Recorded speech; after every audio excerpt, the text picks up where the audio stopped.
Hello and welcome back to the Game Pit. My name is Sean and this is 152, I believe, Ronan. 152 what? Episodes.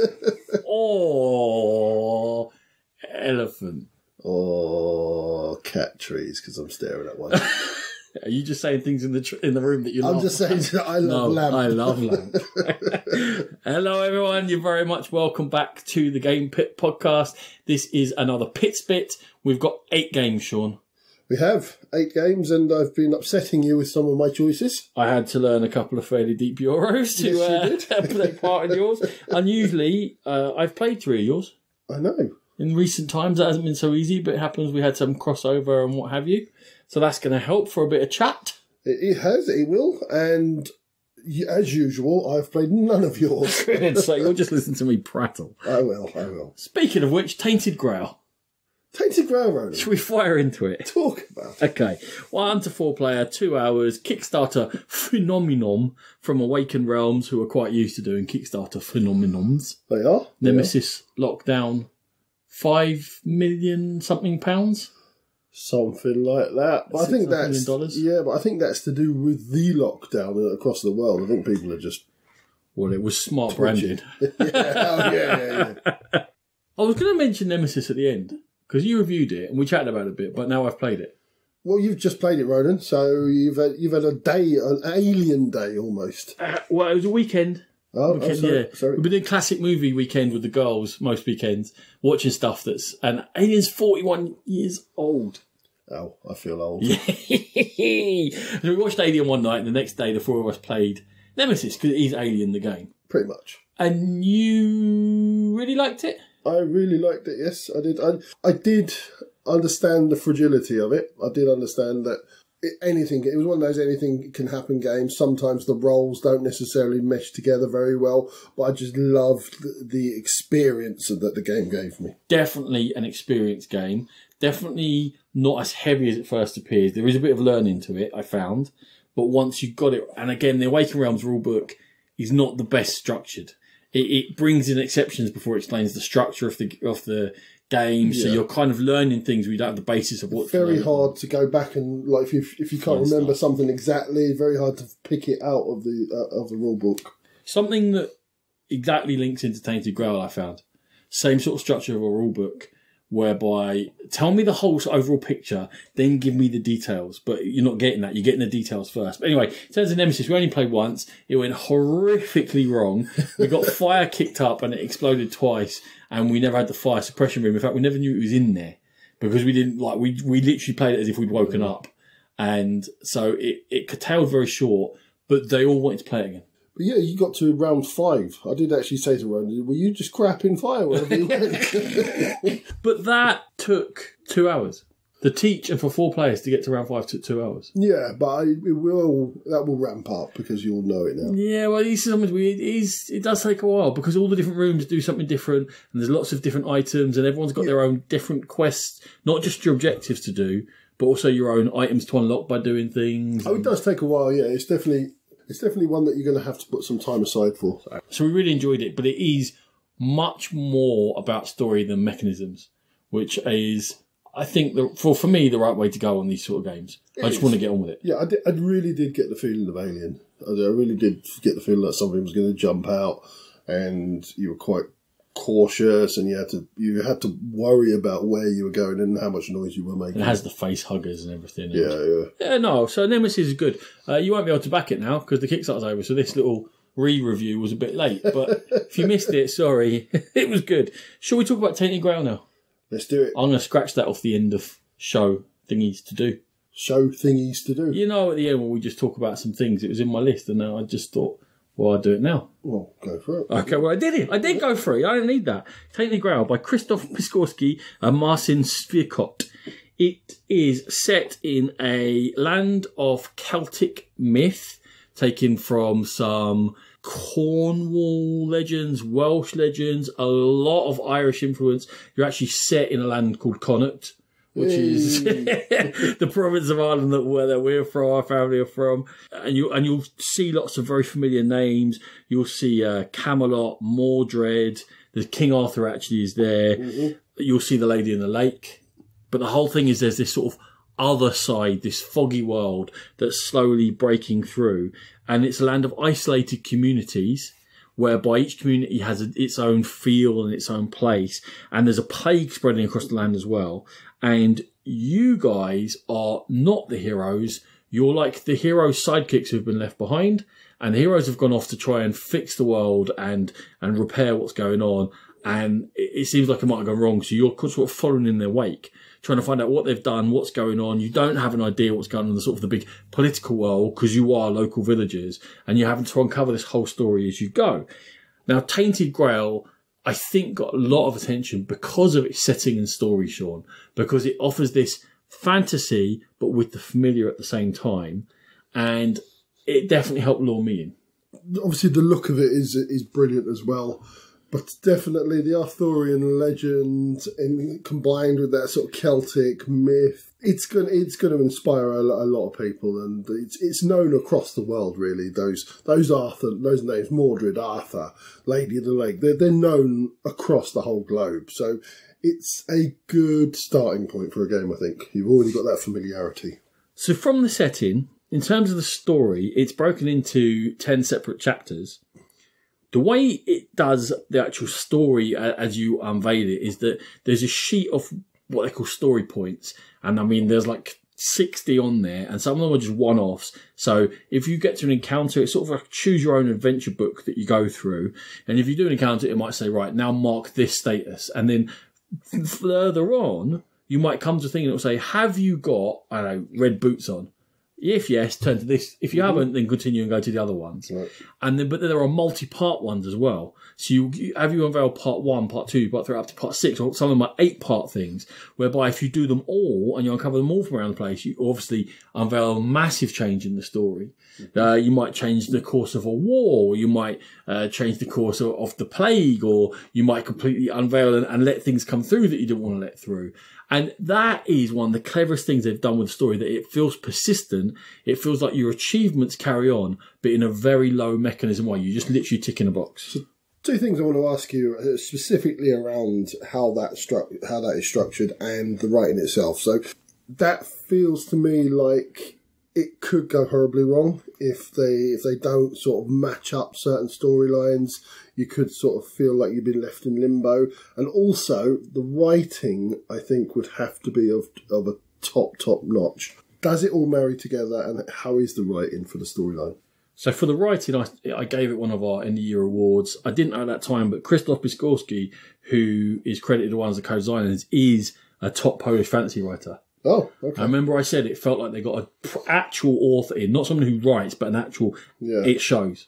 Cool. So the writing's really good. Yes, there's the familiar from those legends in there, but there's a twist on them. The unexpected happens. You've got individual encounters which are memorable to you. And mystery is held back in story without becoming frustrating in terms of the writing. Also, the overall story is intriguing. If there's a thing that's going to drive you onwards in this game, it's going to be the overall story. And the fact I've started this arc, I have choices to make, but I don't know where they're going to go. And I have a feeling they'll unveil the story in different ways. Now, that leads to the other side that, yes, you do feel that certain parts of the game are blocked off from you. I mean, explicitly so at times. It says, do you have Arik with you, this character? No, you cannot do that. Do you have this other character with you? Then you can do that. And not only are your choices blocking you, but the people you have are blocking you. And then there's times where you might have seen 6 times, have you got this status? No, I haven't got that status.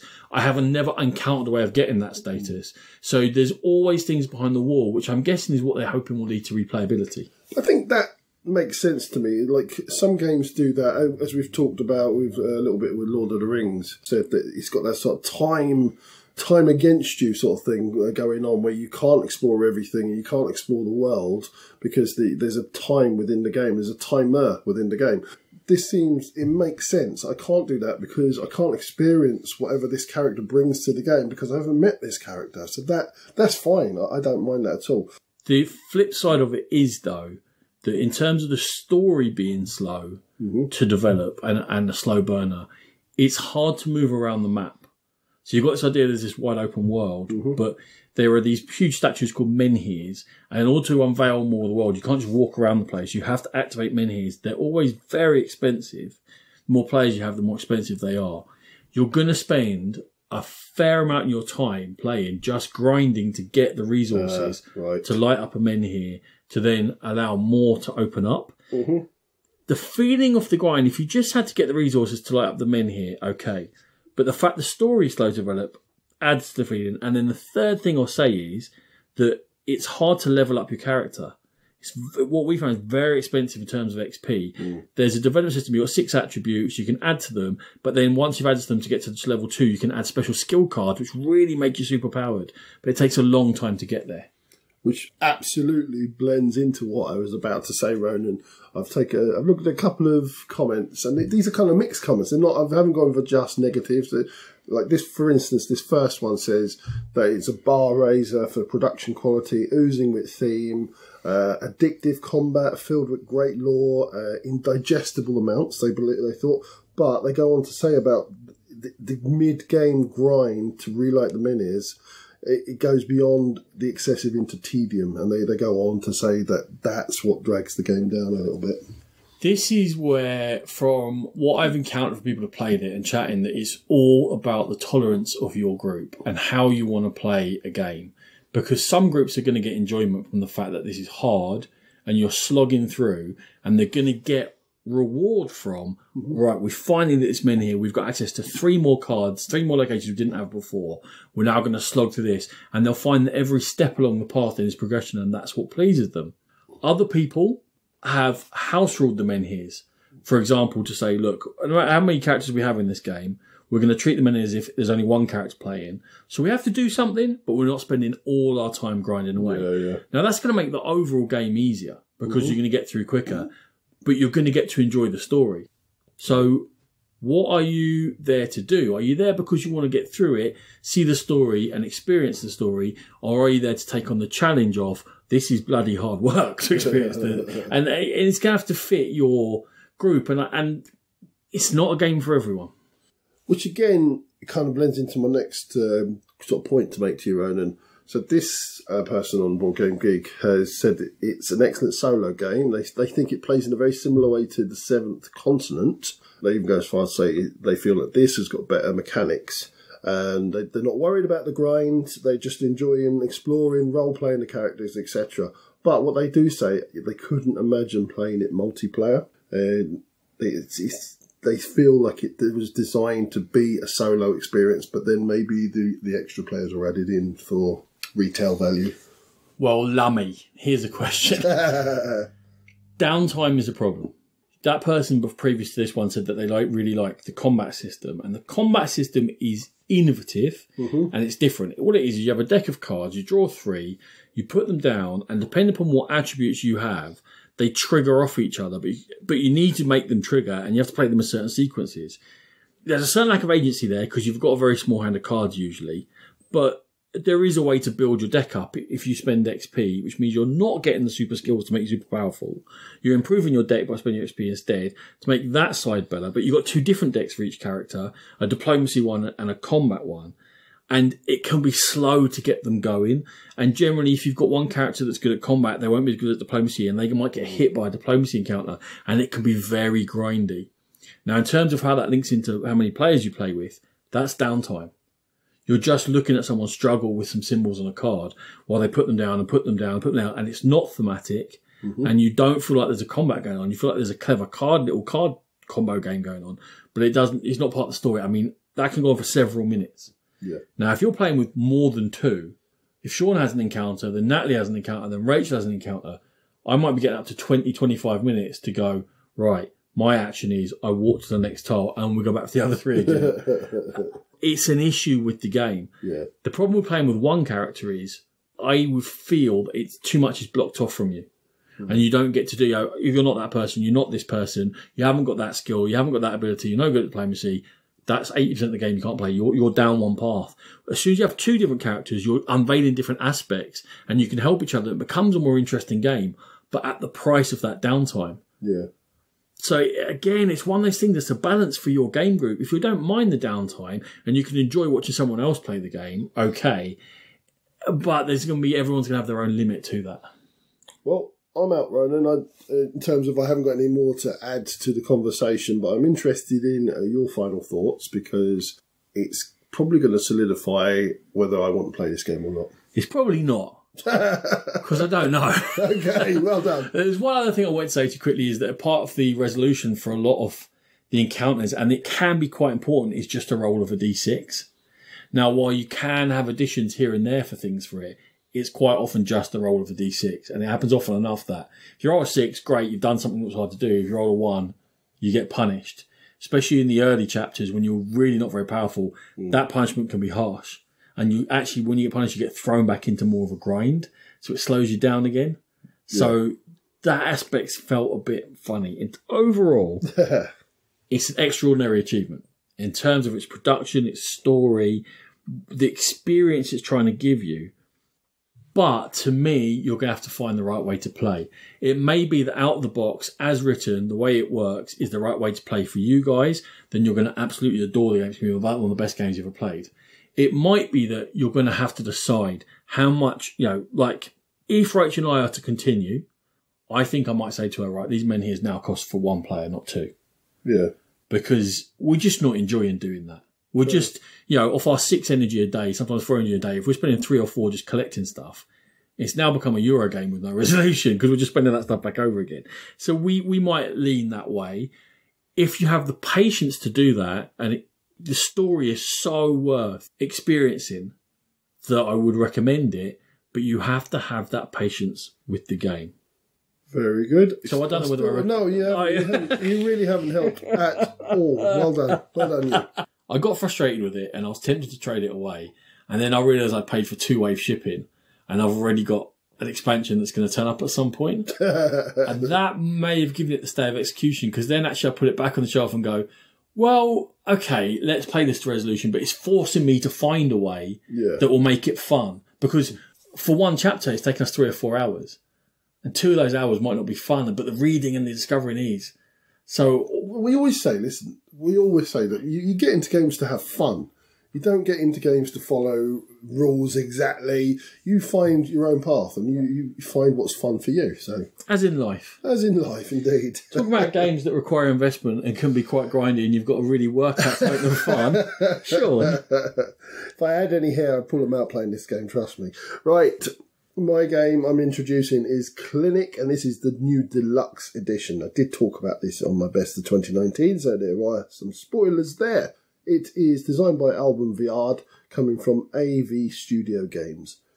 And the backstory is there's a town centre somewhere, and it's flourishing, but the need for medical care is growing with it.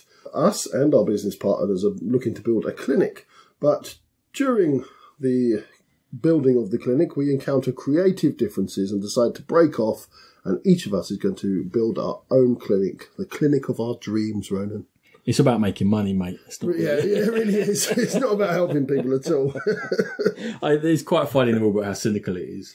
The sort of flavour text. It is funny. It is obvious. Like he goes in like when you're buying points, you're buying prestige or something, like in the real world. So the aim of the game here is to build up your clinic as efficiently as possible, treating patients, managing car parking needs, and making the layout as easy as possible for our medical professionals to navigate in order to treat the patients. Over 6 rounds, you're going to be doing following phases over and over again: action, business, and administration. The actions, when you're actually playing them, are hidden information. You're going to lay out a set of tiles and everyone's going to simultaneously reveal them, and you're locked into that order of doing the actions. The actions are, you're going to build various rooms in your hospital. You've got your service hub, which is going to set up the type of medical assistance that is offered on each floor of your clinic. There are things like supply rooms, special rooms, gardens, even car parks. Then you're going to hire staff. You have doctors. They come in different colours depending on how their abilities of treating the more difficult cases. And you can also hire nurses and orderlies to work in your clinic. You again going to admit patients, Ronan, and again they range from white to red, white being a mild condition, red being a very serious condition. Then you have to move everybody around your hospital. And that's where the efficiency comes in. You're going to move people around. You're going to try and get them to where they need to be treated, or the doctors where they need to treat people as quickly as possible, spending the least amount of time, because time is a resource in this game, Ronan. Then you move on to the business phase. And then the business phase is where you're going to get money for treating those patients, because it is all about making money. And you also have to pay your staff. Doctors are going to degrade at the end of each round, and because they get more tired and they can't treat the level of patient they did before, new patients are going to arrive, new staff are going to arrive, some special rooms around it. Activate. Endgame scoring is all about, you're going to score for your clinic floors, you're going to score for your treatment rooms. That's the positive ones, Ronan. Then we're going to have negative points. Patients still in the clinic and time spent. Time is a very critical factor in clinic. You could maybe lose if you spend too much time moving people around, Sean. Did you know? Yes, Ronan, I did know. I have both done and seen that bad boy happen. All the stuff that's going around running is all about building up a hospital, and it's all about getting the rooms in a certain order, and it's all right at the back of it is that time expenditure. You're really thinking, right, okay, I can't have this room too far from this room because it's going to take my doctor too far to walk and my patient's too far to walk. So it's a puzzle, and it's a puzzle that you have to build efficiently. There's a thing about VR, right? When you learn this game, and this takes a bit of learning, and then when you play it, when you first learn it, you're really confused. Yep. And then when you play it, you learn the internal logic of the game, right? And he does some trick, because he's done a lot of these either 2D or 3D puzzles where it's all about spatially where you are, where you do the city theme ones and stuff, right? And you play the game and you go, oh, wow, that all makes sense. Oh, yeah, I get it all now. This all ties together. Oh, it's really thematic. Well, great, yeah. And then you walk away, and at some point in that night, you'll wake up in a cold sweat, shock going, none of that's logical. None of that makes actual sense. He just had me living in his brain for a while. It's both genius and horrific what he does to your brain. I think in terms of a thematic, I think in a funny, weird way, it did feel thematic because it did make me think about... He wants you to think that. No, but think about it. It made me think about the challenge of running a hospital. I'm sure that hospitals have problems. So parking is a major issue. A major issue in all hospitals is parking. People coming to visit, the staff parking, ambulance being able to get in and out. But it's not a major issue in this game. It's completely superfluous. It's a factor you have. How was it a factor? Did it ever affect how you built? Yeah. How? Because you have to build car parks, otherwise you just get a massive bottom floor full. We never built car parks. Well, but the cars come and go all the time. Only if you cure the patients. Well, you could cure the patients, make your money, get on with it. We never had to consider that all we were doing was putting on cars and taking off cars continuously, and it never, because you get to take them off when you treat the patient. I did. Even if you put a car in an awkward place, you'll just go, right, this, because the cars aren't linked to a particular person. And it literally says in the rulebook, yeah, that patient you treated just nicked the doctor's Maserati. That's what happens when you leave the keys in it. It has that line in the rulebook, so that you can always manipulate where the cars are. I did because I didn't actually build a very tall hospital. Let's get on to another facet of it. You're building upwards, and you're spatially adjacent upwards as well as sort of horizontally as well, which is another thing to think about. I didn't go too high because that would just mess with my mind, so I kept it simple, but then parking became a major issue on my ground floor. But you can't spread too much out on the ground floor because you can only treat one type of patient. You're going to have to go up. At least one, and you all start with the same speciality, at least in the base game you do. And there's only 3 different types. So if you go up one and you become cardiology, well, I'll go up one and become the other one. But it depends on how many players you've got. There can be more than 3 in there. Yeah. But you're going to have to go up at some point. You're going to have to go up at least one, but... Where's the efficiency in having a massive ground floor that can only treat one type of patient? You hoover up all that type of patient. It doesn't make any sense to me, man. And it helps with your time. You don't spend as much time. Well, I'll tell you how you don't spend as much time. You put conveyors in. Conveyors are the way forward. What is a conveyor, Sean? Explain to people what a conveyor is in game and then tell me what it is. It's effectively, in the game, it's effectively a hallway or an elevator. Really? Because he literally says, think of them as teleport points. Does he? Oh, I didn't see in the rulebook. I thought of them as hallways, like staff-only hallways, so that they can just get out and get to the patients can go down too. Yeah, all right. Always. Hospitals have hallways. Hospital have elevators. They don't have hallways that bend time space and make it quicker to walk down those travelators that help you walk quicker. Conveyors. You've got teleporters in this hospital you're building. What? But they only teleport in a straight line. Yeah, you have to be able to see the other one where you're going. It gives you a start layout when you're first learning the game. It does. It's really inefficient, the starting layout. It really doesn't help you learn how to play well.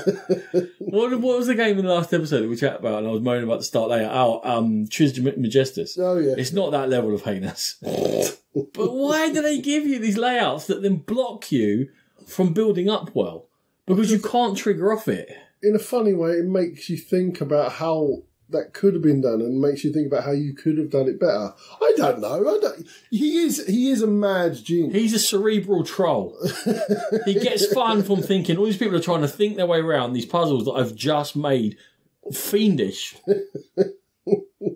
The quality of this edition. Now, I talked about the lack of quality in the last one, Ronan. How did you feel about the iconography, about the general layout? I think it's quite clear and to the point because it does have to be because there's so much else going on spatially. What's impressive is, now when you talked about it previously, I said that I'd read the rulebook for the initial Kickstarter edition, the pizza box one, and I was really confused and I thought it was too messy. The changes between the pizza box rules and these rules are actually quite extensive, and most of them are in terms of usability. I'll say extensive, they're not really fundamentally the same game, but there's been changes in terms between things. There's been changes in how systems work, and it's all made it clearer and has brought it back to being much easier to learn. So I didn't find it that difficult to learn, to be honest with you. It's just that you're learning what is a tough puzzle. Yeah. So it is hard work to do it, but not overly so, and the rulebook's not bad, and the structure of the round all makes sense. And in effect, you've got 6 possible actions you can take, and you're taking 3 of them each round. So mechanically, it's quite a simple game. Yeah, I think the problem for me personally was realising that I'd put things in the wrong order, or had rooms that couldn't be adjacent sort of after the fact, and then going, well, what do I do now? Like, do I just take that away and then ruin my whole game, or do I do a takesy-backsy and put it where it could have been? And that was the big problem for me. Oh, so every time someone was building, we just made sure we all talked about it? Yeah, that's a good idea. I went, I'm going to put this here, and all right, if everyone agreed you could put it there, if that turned out to be wrong later, then that's your fault. Yeah. I mean, but it never happened. But people did, especially in terms of building up the floors, because you have to have a supporting one underneath, but the same colour of room. So a support room can't have a support room above it, or a treatment room can't have a treatment room above it. It can't be the same. Yeah. So it's you have to checkerboard your way up. That definitely threw people off sometimes when they're like, I'm building here, there's nothing underneath that. Oh, God, my whole plan! which was quite funny. But in terms of usability and symbology, some of the symbology is a bit obtuse, but once you learn it, once you're in that internal logic, my initial point, it all flowed. So, who's it for, Ronan? Idiots who want to punish themselves, who think that doing this sort of puzzle is fun. But it is fun. I really enjoyed playing it. Did you? I was worried about this one for you. No, I enjoyed my first play of it a lot. And I walked away. And actually, no, that's not true. When we finished playing, we looked at what each other had done, and we'd all done different things. I went really, really tall and skinny, which is not like me. Other people went very low, or people went in between, right? And we talked about, do you know what? If I'd known, I'd have done this, or I would have done that, or I'd have started it like this. And then, you could part parts, and then, because you get a bonus for having extra buildings, but it's very hard to have buildings that don't connect to each other. So, and it was like, you can actually get 3 buildings, but they'd all be very small. You'd have to build up from there. So we had all this chat about, and if you put helipads in, because every member of staff or every patient's got to come in via an entrance or a helipad. That's right, yeah, that's correct. So if you're building up tall, if you build helipads, it becomes more useful, but you can never build on top of a helipad. So you're kind of you're capping that level off. Yeah. And that brings in an interesting spatial aspect, but then trying to link the helipads via a transporter or whatever the hell it's called, conveyor. So you're sitting there going, that is all really interesting. But I have no need to own it. because similar to some of his other ones, it might take you a few games, but to me, it's kind of solvable. There's not going to be a variety in the puzzle enough for me to think, I need to keep this, and my 10th game is going to be massively different to my first game, apart from in my competence. And that's why I refer to it as a puzzle more than as a game. But of course it's a game. Let's not get into like a big discussion about what's a game and what isn't. It is a game. But very much a thing to solve. Once you solve it, is there going to be any more to it? It does come with a whole box full of expansions. And there are loads of little and medium and large expansions in that box. He's already developing a COVID-19. He's done it. He's kickstarted it. Yeah, it's kickstarted a COVID-19 expansion. I think it's one of those games, and he does tend to do this with games. He gets that base idea, and he's just got, they could do this to this, and this to this, and this. Some of them will work, I'm sure. Some of them will be terrible. Some of them will be in the middle. But it does, for me, give it that sort of longevity in my mind once I get bored of the puzzle. And I do agree with you. It is a puzzle and it is an efficiency puzzle. But once I get bored of that, I think I'll throw in some of those expansions. It's the tramways thing he did, where tramways is almost endlessly expandable. Yeah. And it needs to be, but he managed to do it. Yeah. He also found ways of economically doing it by having like those expansion books and stuff like that with a different map and a different puzzle. And that was really clever the way he did that. In terms of clinic, whatever you want to call it, you have to just be aware that you're going to have to embrace expansions and you're going to have to want this puzzle to be slightly different, and that's going to engage you. That you think, all right, this is a slightly different puzzle. I play this 2 or 3 times. I feel like I've more or less solved this twist on this puzzle. Now I need the next expansion. Now I need the next expansion. And that's the system, and be aware of it. It doesn't have the base variety within plays, where this and an expansion will give you that. It's just the way it is. It's something to be aware of, though. Is that you summing up, or would you like to add some more? No, I think I'm done. I'm going to have a look through the expansions to see whether they twist me enough to make me invest. But really, really worth a play for a brain-twisty, puzzly game. So, for myself, it was my number 6, I think, in our top 10 of 2019. I think it would have been higher if I'd have had those additional plays, because I don't think I would adjust to it or adapt to it as quickly as Ronan thinks he will. I think it's. That sounds like a subtle thing. You think you'll get good at it, do you?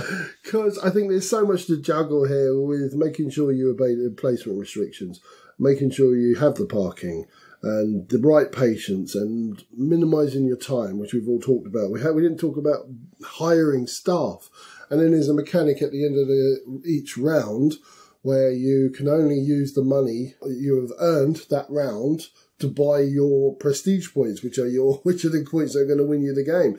And then everything left behind, you've got to make a decision how much to keep, because that's what's going to fund your improvements to the next thing. So that's another choice. Loads and loads of choices.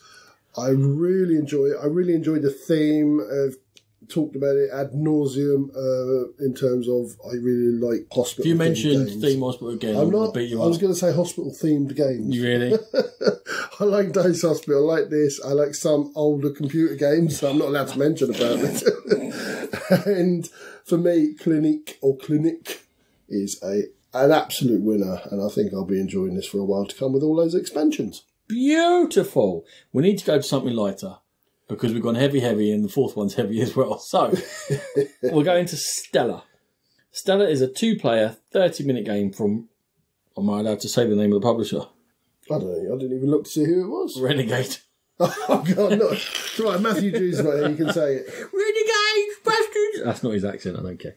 Okay, it's published by Ben Pinchback, designed by Ben Pinchback and Matt Riddle. You got a telescope and a notebook, Sean. Yes. And you're just looking to seek out the night sky against the other player and discover some things and note them in your notebook and score the most points. Those things you're looking to look at.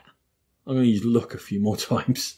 Okay. They've got 5 types of cards, asteroids and planets and moons, etc. You have a hand of 2. You're then going to take a card from one of 5 numbered slots. Now, you don't have to play the same card, but you have to play a card. And when you play it, you're going to play it either into your telescope or into your notebook. but the card will have a number on it, usually from 1 to 5, apart from the very rare exception. And whatever number you've played, the card that's in that slot, remember I said there's 5 cards on display and the slot's 1 to 5, that gets played into the other thing. So if I play a 3 into my telescope, whichever card is in the number 3 slot is going to get played into my notebook, and vice versa if I did it the other way around. So when you draft the card, you're trying to still leave yourself options, although you can be clever, take the 3, play a 3, and then you'll take a card from the top of the deck, and you are just taking pot luck there. Why are you putting them into your telescope or your notebook? Your telescope's got 12 slots. You start with 1 in there. Cards of the same type must be adjacent to each other. And as well as having that number on them, which will do a few points at the end for sort of area scoring, they will have stars on them. Now, the stars are the most important thing because in your notebook, you make runs of the same type, and you're trying to get runs of the same of adjacent numbers. You're trying to get like a 1, 2, 3 in moons, or a 2, 3, 4, 5 in planets, whatever it might be, because the number of cards you have in that run, in that straight, you multiply the number of stars of that type in your telescope, and that will give you a point scoring for that sort of heavenly body. So if you can get lots of stars of the same type with a run of the same type, you're going to score an absolute ton of points. The only other scoring you get is, I said that the numbers on the cards will be a sort of area scoring thing. The telescope's split into 3 areas. Whoever's got the highest total value in each of those 3 areas is going to score 10 points. And if you've got all 5 different heavenly bodies, you get a pity 10 points because it's not really the most efficient way to play and score points. Sean, stellar, looks stellar. Stellar does look stellar. I did actually see quite more than I thought. More than I thought of comments saying that actually they like the initial setup with the dude or the girl with a telescope, and they felt that the cards actually ruined it for them. But yeah, strange. They all look lovely. Yeah, what you're looking at, the comets and the everything else. The planets. There's no comets. That's very silly, No, there's no comets. Sorry, asteroids. They do look beautiful, but the night sky is beautiful. Is it? It is. That's good to know. Okay. Can I just say one thing about this game? It's one of those games I feel, we talked about it with Unmatched. There's a lot of media circling around this game. There's a lot of videos out there. Oh, is there? Playthroughs, and somebody not far from me did an overview video. I did. Was that one of the ones before while we were the redheaded stepchild, or after? No. That was a proper one. Yeah. A proper dice tower, branded and everything. That's a full one. And lots of reviews about it, and there's not that much buzz in the forums. There's not that many people talking about it. You are the man of the people. I wouldn't go that far. You're a king of the pros. Well, I bought it on a whim just because it looked nice, and I then looked at the rulebook and thought, oh, that whole drafting thing is quite interesting. So I wasn't part of a media front or anything like that. I think I got it from Board Game Guru one day, just on a whim. And yeah, there you go. But it's hard for games like this. I mean, how many games come out that are 20 quid or 2-player? Yeah. How do they get traction? Interesting. Because Renegade's not going to support them, are they? Hey. Interesting. I was listening to Dan Hughes' latest podcast and talking with Mike, and they were talking of their predictions and whereas Mike was kind of the opinion that publishers were going to find a way to get through by sort of making these conventions that go digital and getting like a big, like a UPS or somebody to sign up with them so they can deliver these games to people. Dan actually felt like the whole industry is going to shrink, and games like this would stand out more. Why would this one stand out more? Well, the games in general will stand out more because the industry is going to shrink. Because there'll be fewer games coming out, and games in the future like this one, if it did come out, would get more attention because there's fewer. Should we just divert across to that point? Well, I mean, Kickstarter has really ramped up, right? When you compare to how many were coming out during the middle of COVID, there was a handful, and this week I'm looking at 30, 40 getting launched. People are going to go to that before they'll let their company collapse, I think. I also think that people have got time at home. So people want to buy games.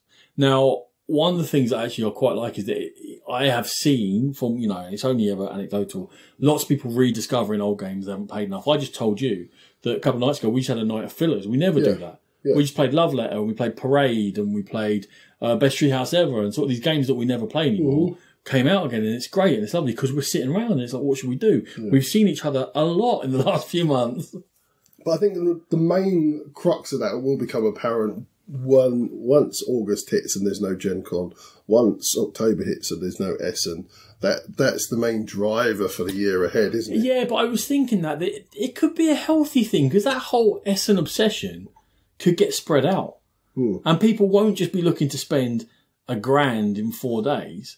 They'll instead spend £1,500 over 6 months, and some of these games will get time to breathe. I actually thought, before we mentioned that, I actually thought this could be a healthy thing, and we will stop with this whole convention obsession. The convention should be fun. I love Great SNC new games. I cannot see that many new games. Yeah. I cannot see that many. Your game is more likely to sink at Essen than to swim. So I'm hopeful. I think that it will bring a change to the way these games are coming out in this scene. I still don't know how you're going to get traction, because we're still looking at, even now, 30, 40 new releases each week in the UK. Yeah. If you include expansions and all the rest of it. How does any other industry cope with this? How do books break free? It's all word of mouth. Yeah. I actually did think that the Kickstarter thing would kick off a little bit. I mean, there's some people that are fortunate enough to have kept their jobs and they're sitting at home, they're doing home-cooked meals, they're not travelling. So they're going to the pub, not going to restaurants, theatre, cinema. Saving lots of money burning a hole in their pockets. Trip to cinema, what, 80 quid for four, family of four, for popcorn and all that like sports events, all out the window. All of a sudden, they've got this, they're lucky enough to have this little bit of extra cash. And if they're into board games, Kickstarter's obviously it's a shining beacon. You're just projecting here. I am projecting. In terms of Stella itself, so the looks attracted me, but it's from reading the rulebook that I actually bought it, and it was a lot to do with the way that you draft and the fact that you're actually interacting with each other, and you need to keep an eye on the other player. It is very gentle. Mechanically, it's very simple. You can play it with younger kids. They'll be able to play. Mm-hmm. Now, the clever thing about it is they won't win, because you have to play well and you have to plan ahead. You have to judge, okay, if I take a 5, I'm not going to get stuck with this card, am I? I'm going to be able to work my way out of it, but you don't have perfect information on what's coming up. You have to anticipate what the other player is likely to draft out of that offer of 5 cards and say, okay, they're likely to take the 2, working off that, what's my best move now? And I think the more into games you are, the more it gives you back. You can play it at a very superficial level, but you can be a little bit deeper into it. Yeah, it's one of the things from all the reviews I watched about this to sort of get a feel for the game, was that it was more puzzly than they thought it was going to be. They thought it was going to be a very light sort of drafting game, but the puzzle part of the game sort of hit them harder than they thought. Yeah, I think that's what I just said. Yep. Yes. Yes, okay. I've got nothing else to say. It looks nice. I wouldn't mind playing it. Ronan, what are your final thoughts? You can get clogged up in the hand by playing badly. You can really sit there and go, oh, I'm completely stuck here. I've got no good move. I have to take a couple of bad moves to get out of it. So you're trying to avoid that, but you don't know enough about what cards and you're able to thoroughly plan your way out. So you're constantly thinking on your feet, but it's gentle. And even the blocking is gentle. And there's 2 of each card. If someone desperately needs the 2 of something, you can take it. But if you don't have a way of getting that back out of your hand, you can clog your own hand up. So, and you can only have a hand of 3. So there's a definite balance to how much you're screwing the other person over and how much you're planning your own moves. But if you leave someone with a type, like say, I'm never touching planets, I don't want them, I'm not going to score them. If you let the other person run rampant on them and planets happen to come out of the deck, and most of it gets used every game, then they can score an absolute ton in one type and win just off that. Mm-hmm. So you always have to be aware of each other, but it's nice and it's fun and it feels gentle. So it's thinky, it's gentle, it's attractive, good players rewarded. I recommend it. Now, it's not earth-shattering. Would it make my top 10 for 2020? Probably not, but it's a thinker for that. So it's Stella is worth some attention. Clever game. Very good. Okay, so my Vital Lacerda obsession continues, and I've just dropped it on Ronan that myself and Natalie are going to do a pit fight in the near future, throwing all the Vital Lacerda games into the pit and seeing which one. Don't look at me! Don't look at me for support. I'm not supporting you. You're a weirdo. I've learned Gallerist. I'm excited about playing that, so that'll be the next one I'm playing. But this one, Ronan, let's talk about this one.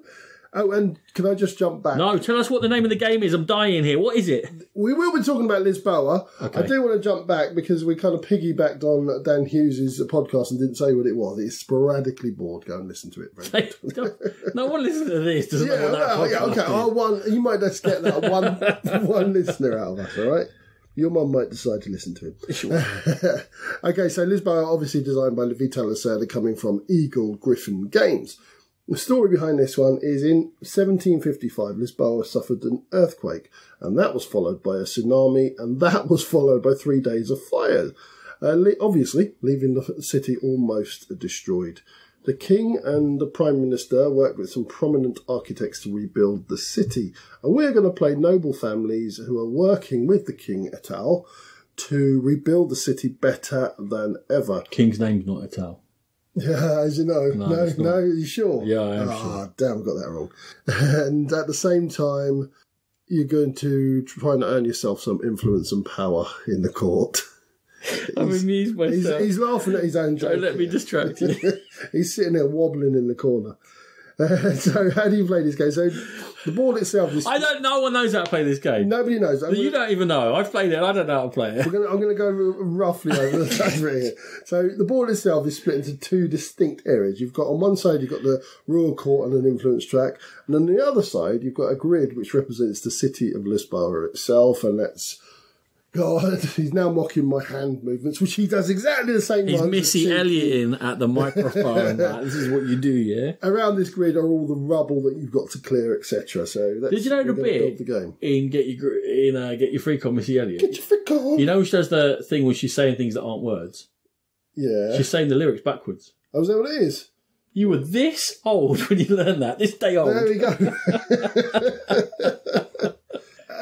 Lisboa. Yeah, after that bombshell. So you've got the royal court and the city itself. Generally, we are looking to get assistance from three prominent characters, the king, the prime minister, and the master builder.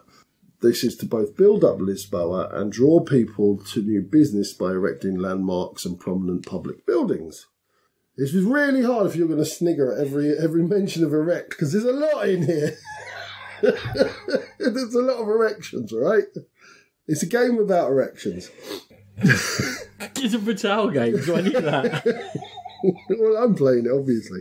And you're going to score a score after a period of time and at the end of the game. This is not going to go well, is it? On a turn, you are going to either play a card or discard a card and then take a card. And there's your initial functions in the game. You're going to play a card to one of the areas. You can discard one to get 1 gold. It always says, this is not recommended. No one's ever going to do that. No one's going to do that. And then after that, you're going to take a card back into your hand. Playing a card, you either play it into your portfolio, and you either play a noble card tucked downwards for the power, and they're going to give you some sort of influence bonus at the top. You've got a treasury card, which is going to be tucked into the bottom, and you're going to earn money from the treasury and get an ongoing power. Then you get to sell some goods using a ship or trade with the nobles, use some of their noble powers. Which is actually worker placement. Selling to nobles, it's actually placing on a worker placement. Yeah, you're placing goods to trading with the nobles. Yes. It's just cool. And the second place you can play a card is into the royal court. So you're going to match the noble and you're going to use the actions of that particular noble. To do this, you have to play influence. This is one of the ways you get to use the main action of the noble whose card you have played. And you can also use some of the smaller tokens. Others can also follow by using a favour token. A favour, that's correct. There you go. We have... Don't forget to sponsor events, Sean. Can you sponsor events? Yeah, because if it's not a person's face on the card, if it's a treasury card, you can pay to do the action of the treasury card. Yes, I'm doing that now. Good. I thought I'd help out. Get to its treasury card. Yeah, you pay money to take action. You looked at me a bit panicked. I thought I'd step in and out. I'd lost my spot. Treasury cards. Pay money to take the action on the card. Good, okay. So some of the actions available once you do get through to that point are you look so panicked. I'm here for you. You can open a public building, Ronan. You can erect a public building. You can erect a store in the city, and to do both of these you're going to have to pay to clear the rubble, and you're going to score off these in game. You're going to have to match the public building colour to the row or column of your shop. Yes. Yeah. It's on a grid. It's on a grid. And the public buildings go around the outside and they trigger the stores that have been built on that particular thing as long as you said, the colour matches. Matching colour. Between us, we'll get half We'll get there. We'll get somewhere there. You can also, later on, when you have stores, you can produce goods. You can. That's the way you're going to generate goods. But that will push their price down, Sean. It will. It will. For selling on ships. Remember that back in the first action? We didn't even talk about officials yet. You can recruit officials. What do officials do? They make it more expensive for others to take noble actions. That is true. And they also... You need them, Sean. You need them because they're a cost to opening the public building. They are the cost to opening the public building. They are. That's the cost, and where you get the rubble from. It's not money it costs for public building. It's officials. There you go. You can build... None of this is making any sense to anyone who hasn't played it. You can build or upgrade a ship. This is how you're going to sell those goods that you've earned from your shops once you've built the shops in the grid to score the points. But if you produce them, you put the cost of them down, but when you sell them now, you get the money from the cost. Nice simple one. You can take a decree, and that's going to score your end of game scoring. Oh, yeah. Rachel! Decree lady. And we have another one. We haven't talked about the Cardinal. No. Do you know what, though? We needn't. You know? No, because I've written down here, church actions are superfluous.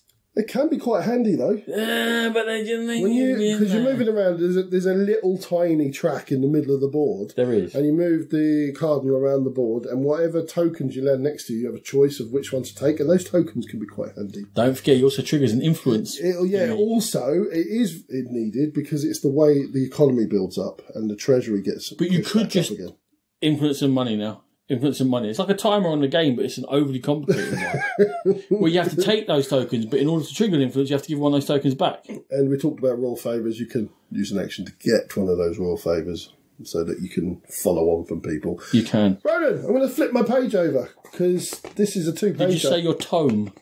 I did. I've lost my page. Here we go. End of game points. Lots of things. Ships, sets of rubble cubes, majorities in store types, money left, decree cards, putting state officials into public buildings, remaining favour tiles. All of those score you points. They do. They are. Should we start simple and build? That was how you Lisboa. Right. That's not how you Lisboa. That's how two fat Egypts Lisboa. That earthquake caused the flood in Galway. Remember I told you that? You did tell me that. Washed the bridge away. It was this earthquake. There you go. And we think a flood in well, no, there was already a hometown, it didn't exist, but that area. Blue Bay, yeah. There you go. Similar things happens when we fall off a fishing boat, but... Lisboa, Ronan, it's another one where Mr. O'Toole has worked his Celtic magic. Celtic? He's Irish, isn't he? Oh, he just lived down under or something? Yeah, I think he's Irish. Oh, fair play to him. There you go. Good. He's gone up in your estimations. No, whatever, because I absolutely hate the look of it. Oh, do you? There you go. I said I'm not a fan of the overall look. No, look, but he is amazing at board game, graphic design, and he did an interview with someone. Who did he talk to? Dan. And he talked about it all about graphic. Yeah, it was very interesting. Again, that was a surprisingly board. We'll just plug them again. Yeah. Much better podcast than this. Is that hard? Throw a dart at a podcast board. Right, but...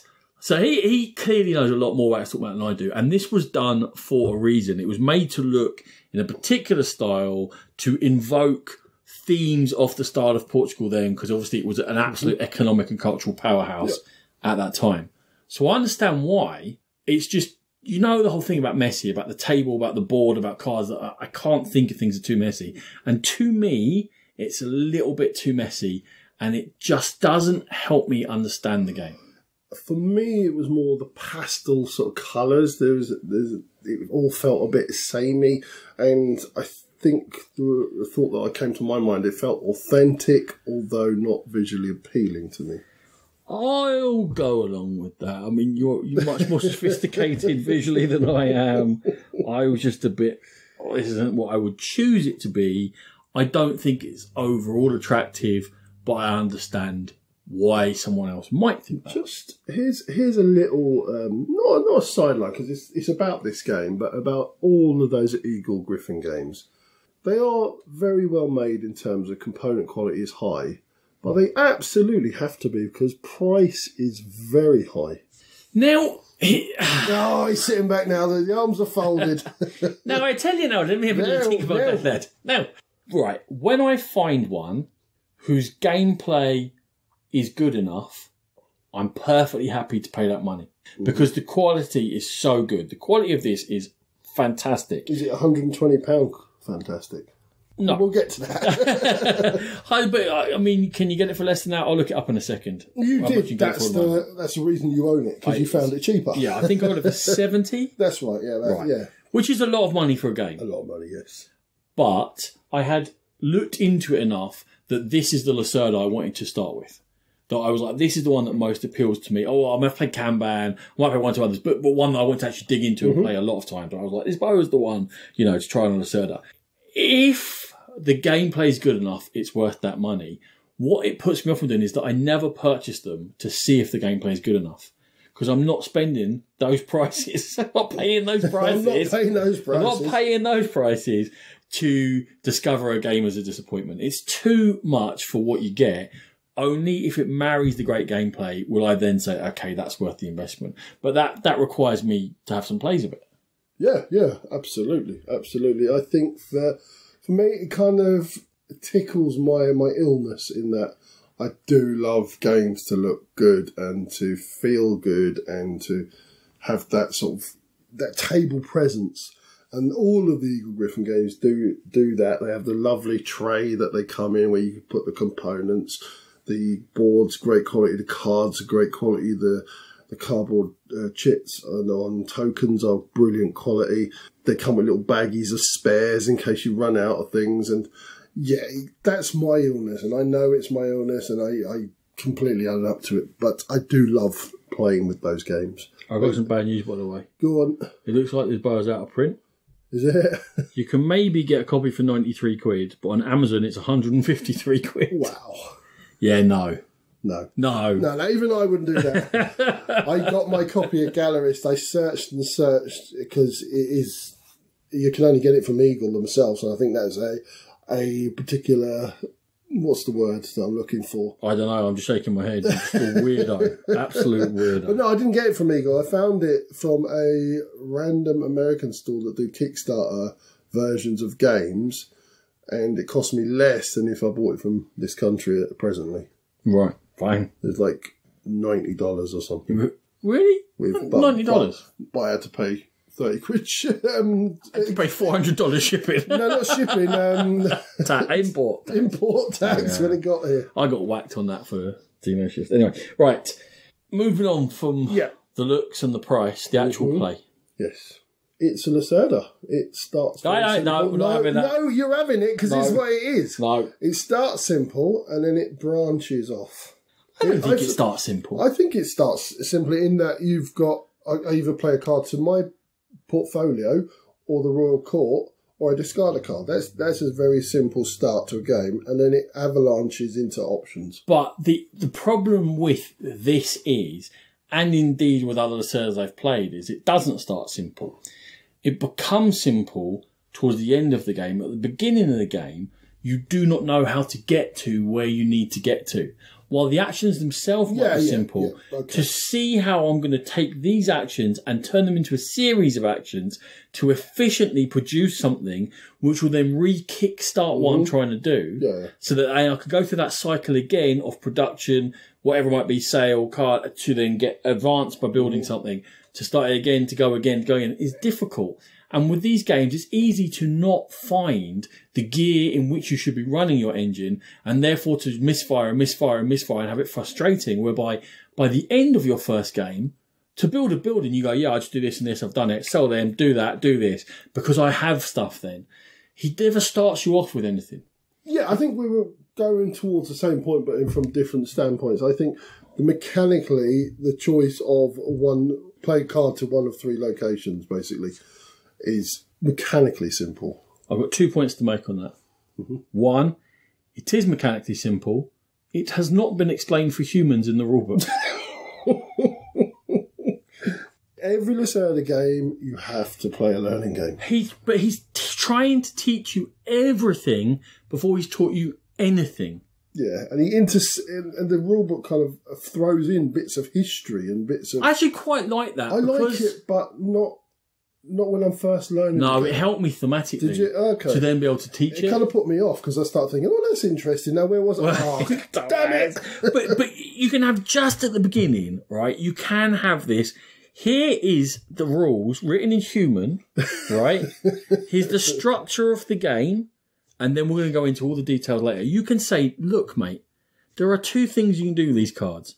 You put them on your board. If you put them on your board, that doesn't trigger an action. You're going to have to do something with your goods. You're selling them somewhere, to the ship or to the nobles. That's half the things you can do. The second thing you can do is look at the picture on the card. You can do one thing with that picture. If it's a noble, you can go to that noble. If it's a treasury, you can spend money to do it. So each card has got one use. There's only one thing you can do with the card. Because the tuck-in for influence, it's a complicated process, but you don't really need to know it. And it's taught as if it's completely vital. As if the tucking is the important thing. It's not. The tucking is a thing that happens extra to what you're doing, and you need to work out how to do it to play well. You need to learn how to play before you know that. The getting of influence, the reasons for tucking things, the manipulation of the treasury prices is secondary to what you're trying to do, but it's taught as the first thing. I 70% agree with you. That is very accurate. I see. I know exactly what you're saying, and it doesn't.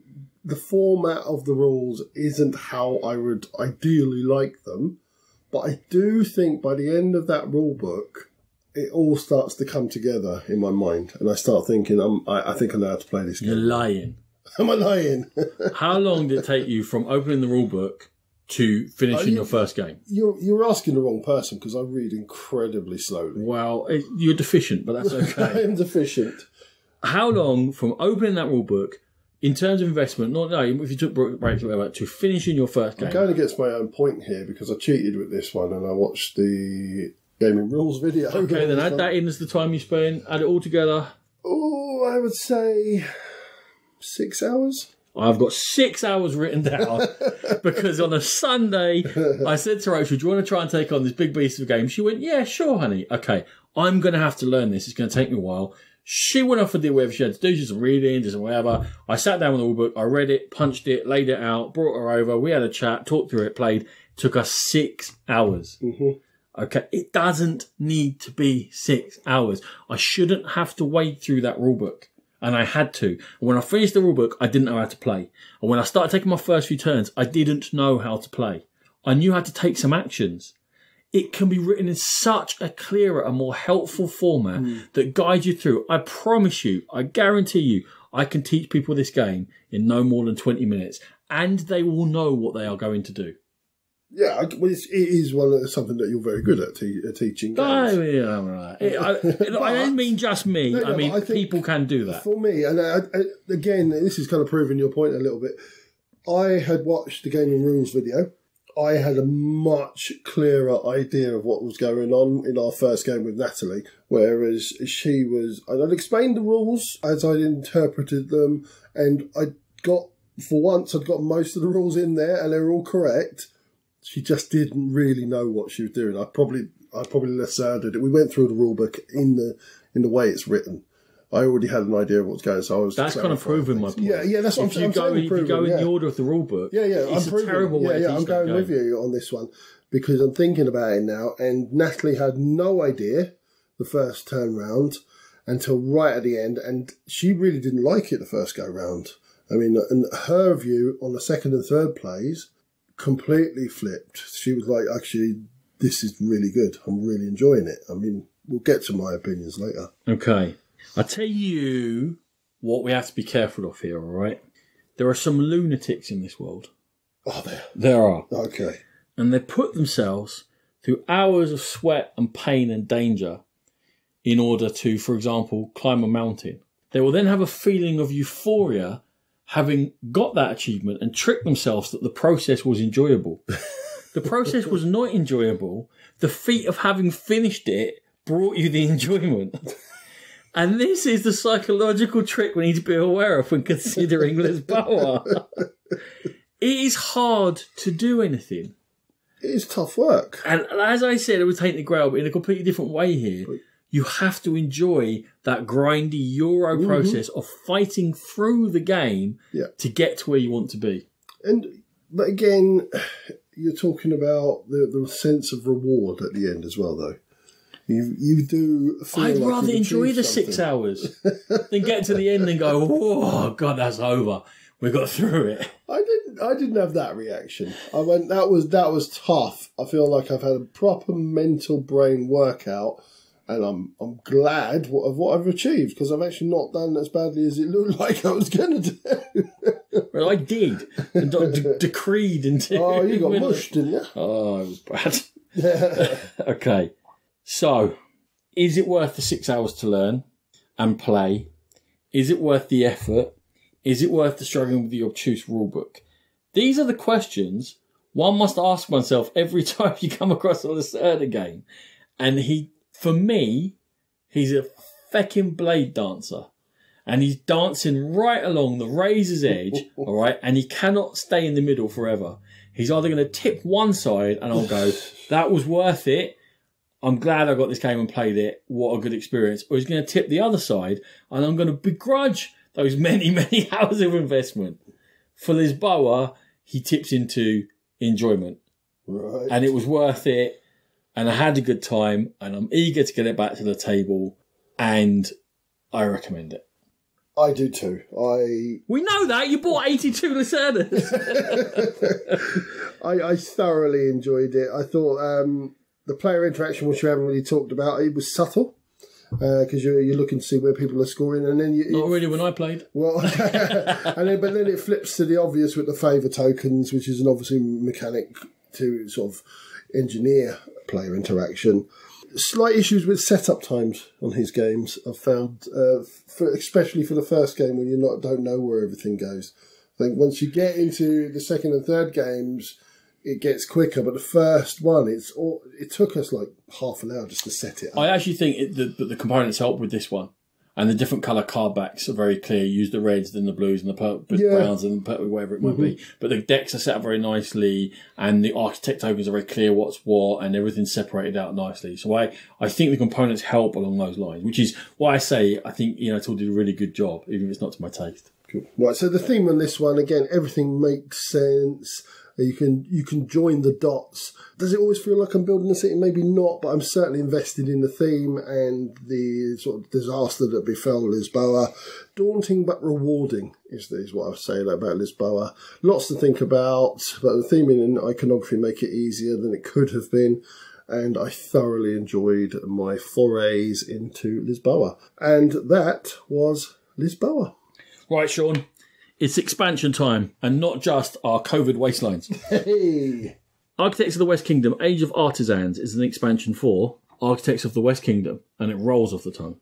Shem Phillips, S.J. McDonald, you know the game or you don't, so I'm going to go through this quickly. It adds an orange player, meaning you can now play with 6 players if you think that'll make it more fun. It adds Artisan Workers.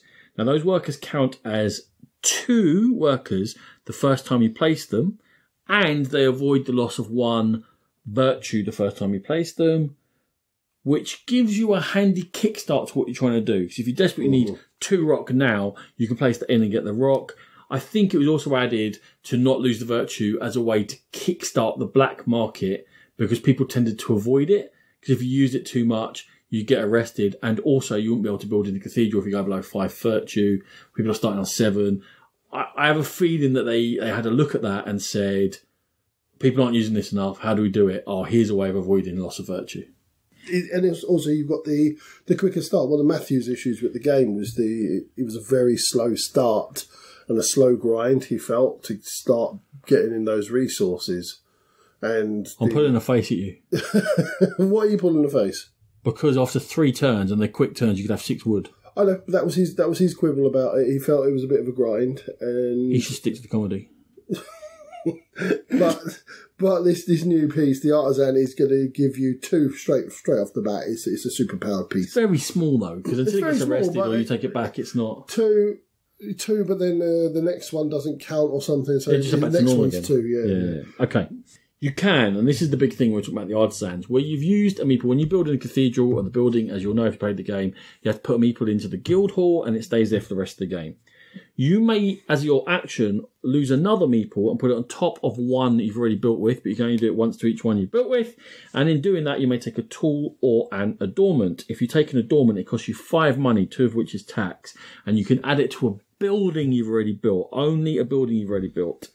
And it's going to give you VP at the end of the game, and it's going to give you an instant bonus. Sean, an instant bonus, another way in which they're trying to get you things to get you move along and get you going, all these one-offs to trigger on the process of the whole expansion, it's all about just quick little things that you can add in.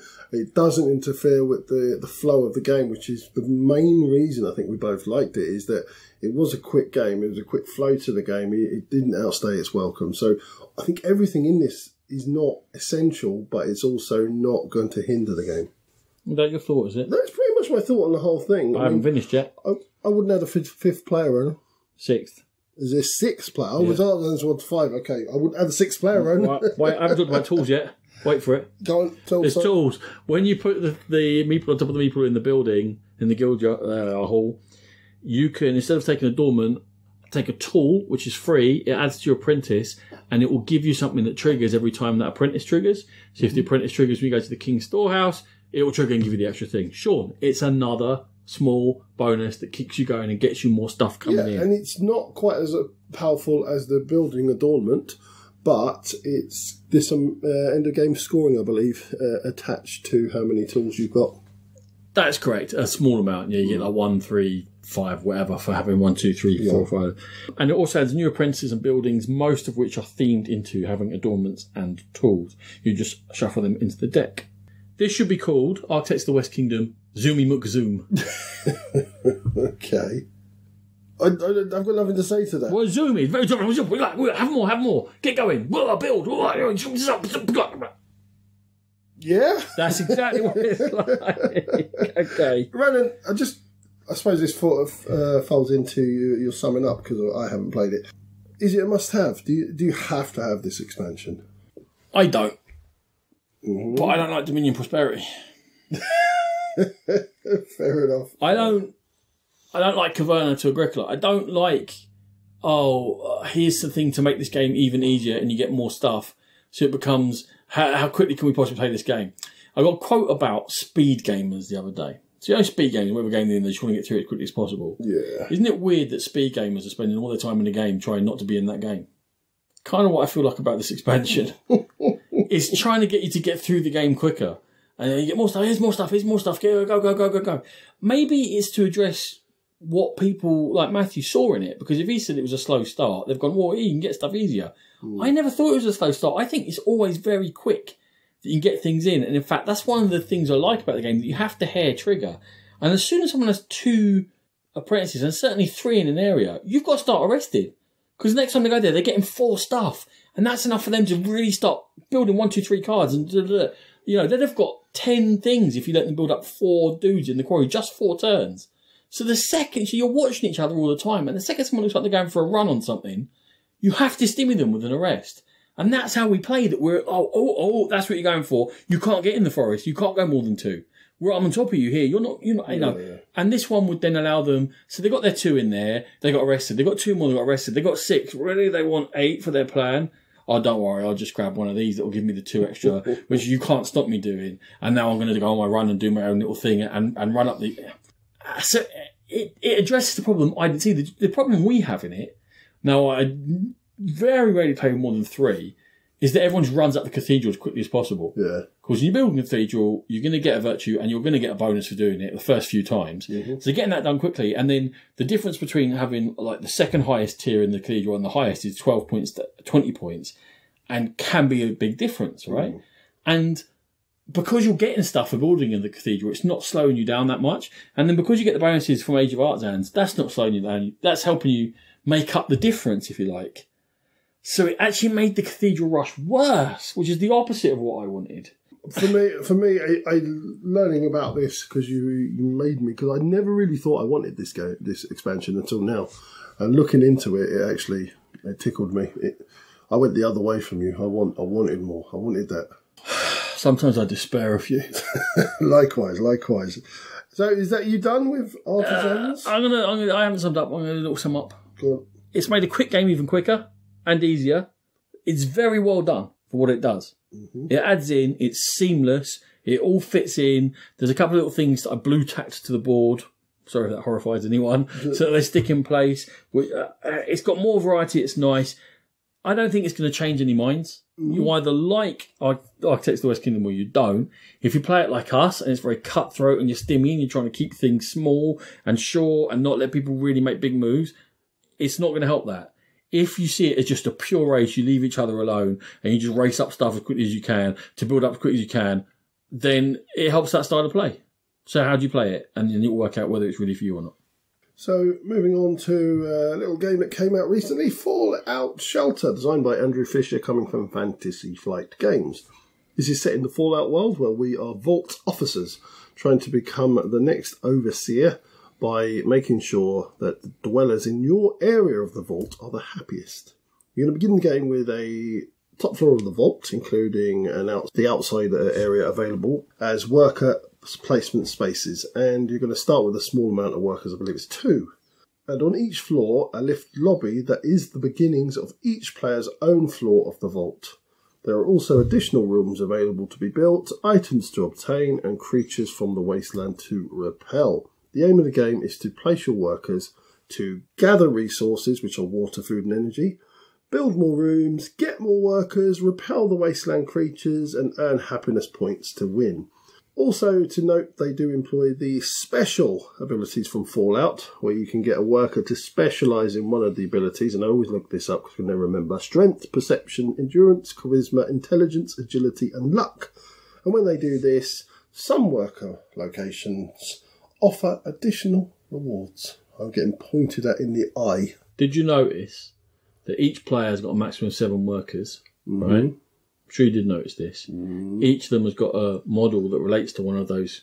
Yes, all the little models are different, yeah. And they all relate to one of those things. Yeah, the strength dude, the luck one. Or the, yeah. I did. Nice touch. It is a nice touch. He never mentions those special things, anyone in the rulebook. It doesn't, no. No, but that's what they are. Well, let's start there, shall we? Well, let's start with how the game ends.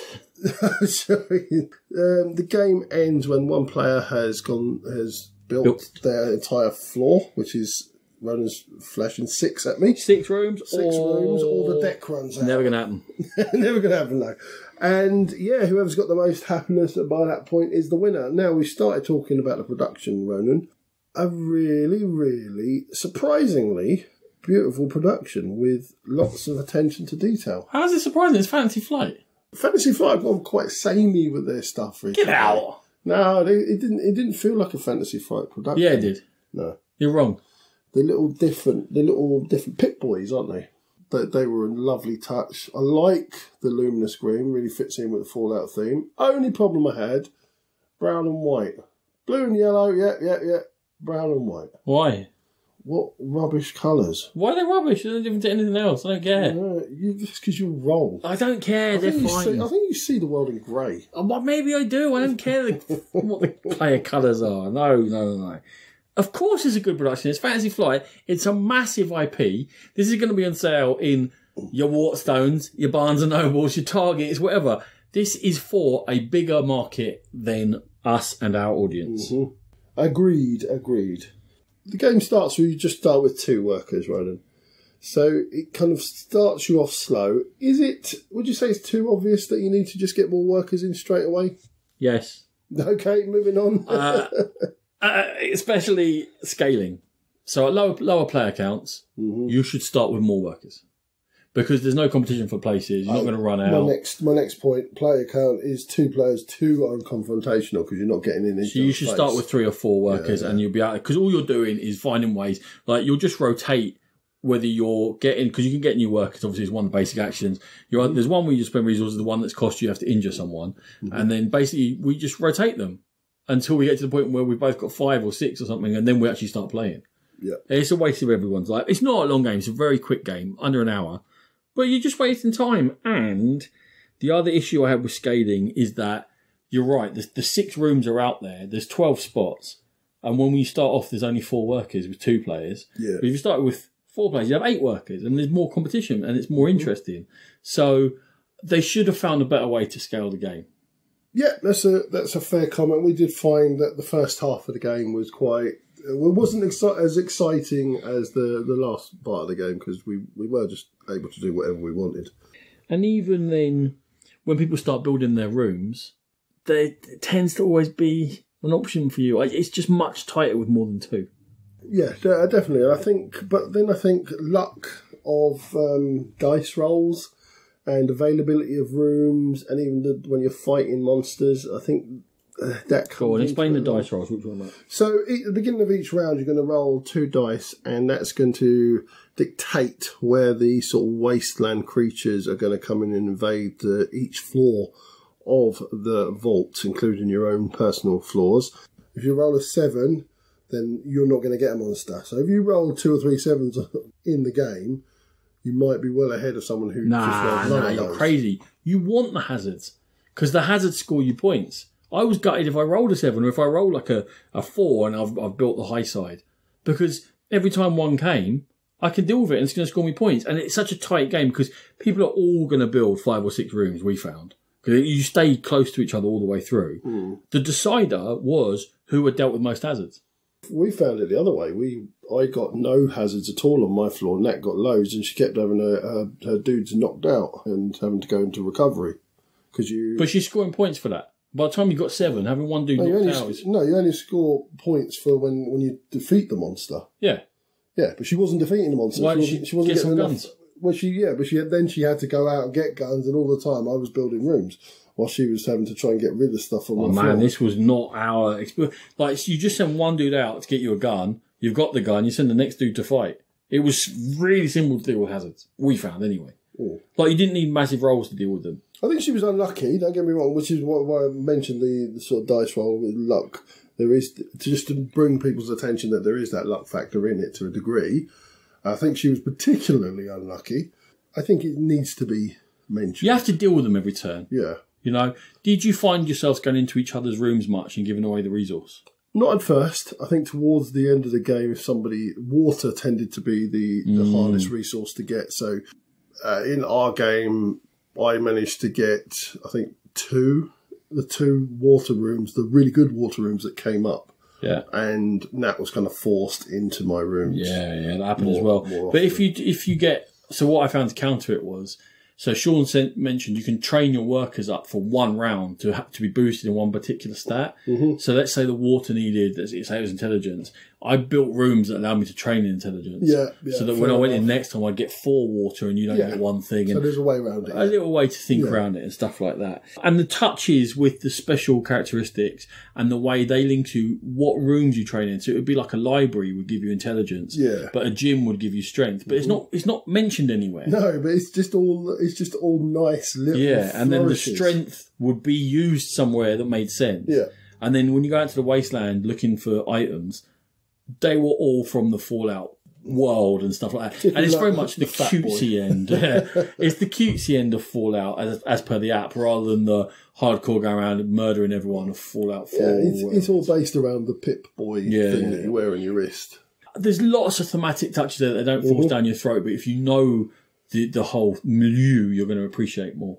Cool. I think I've said all I need to say about it. I'm going to say one more thing. Go for it. Ellie and I reviewed Lair on our last pit fight for Small Box Games. Yeah, I remember. This is so similar to Lair. Man, like, I don't know whether them dudes have got to have a word with their 50 or whatever. I watched you playing it in the aircon. Yes. And did remind me of it, just watching you. Building a lair, it's underground, you've got a central column, you're trying to build rooms out from it. There's a central area above that's always the same. Your rooms have different functions. Right. Lair or Fallout shelter. Oh, well yeah, in that case, Lair is less polished but more ambitious and has slightly more to it. Fallout is smooth, but I think it's been smoothed off too much and it doesn't feel crafted. It doesn't feel like the user experience at the heart of it. The fact they're making a Fallout Shelter game at the heart of it. So they haven't done those refinements to say, if you're playing with 2 players, do this and it'll be better. If you're playing with 4, do that and it'll be better. It's just, here it is, it covers the bases, it's a worker placement, get on with it. I think Lair is rougher but better. Okay, is that you summing up as well? Yeah. So for me, I think it's a very easy introduction to worker placement with a great theme delivered well. For me, it also feels like a really good travel game. We've got the metal tin that's not going to dent too much, and it's a portable package. Yes, it takes up a bit of real estate on the table, laying out all the cards, but it just feels like a really good travel game because it's not too taxing. If you want a quick game before you go to bed after a long day, perfect. For now, I'm quite charmed by Fallout. I like the IP and I like the design values of the components, etc. in the game, but I'm not sure how many games I'm going to get of Fallout Ronan before I get bored of it. I don't think too many. You like it because it's pretty. I like it because it's pretty right now. but the prettiness will fade. And I can see this being a Jamesy. Sean. Look at my inside prettiness. I can see this being a Jamesy game where I go, I don't really want to get rid of it, James, because it's so pretty. Let's put it in your room. Okay. The penultimate game of this is a throwback to In the Year of the Dragon, which is a 2007 game for 2 to 5 players, 90 minutes, Stefan Feld from Alea. This is nostalgia, Sean, because I played this pre-BGG login, so I don't know how many times I played it back in 2007, 2008, but I remember, me logging that is not logging being available on BGG. I just remembered that I really liked it and that it was bastard hard. Bastard hard, okay. I think this is before I got back into gaming, so... yeah, I wasn't part of those games. I've never actually played it. Okay. The 10-year anniversary edition came out, and it was something like 50 quid. And I was like, oh, I don't know where I can mooch it out. Maybe I had it in my basket a couple of times. Yeah. Never took the plunge. We went to Aircon, and lo and behold, it was in shrink in the bring and buy for about 30 quid. And it was the special 10-year anniversary edition, Sean. Yeah, amazing. I'm going to lick it. Yeah. Do you know how special it is? How special is it, Ronan? It got shite components. I feel like they went and found cheaper than 2007 cardboard to make this one. Mate, it's Alea Ravensburger. They're just atrocious. I was shocked. They've done nothing. They've done nothing to the graphic design. Never do. To the component quality. To the rulebook. They've chucked in like a mini expansion. But it's thin, ugly... terrible components. Did they do Notre Dame? Was that another company that did Notre Dame? I think it was them. Yeah, I mean, they tried to do a nice version of Castles-Bergen, and we've talked about that. That was a travesty. Yeah, they're not design quality of components and artwork, isn't there? No, this is really disappointing. To be a special anniversary edition, it certainly isn't. On that note, it's available on Board Game Arena. Whether it's worth playing on Board Game Arena still, you're about to find out. Okay, the game itself, though, it's played over 12 months. There's going to be 2 months of peace, giving you a chance to build your stuff up. And then there's going to be 10 challenges at the end of each month. There's 5 different ones. They come up twice, and they're randomising what order they're going to come up. But they're going to mess you up, as well as giving you a chance to score victory points.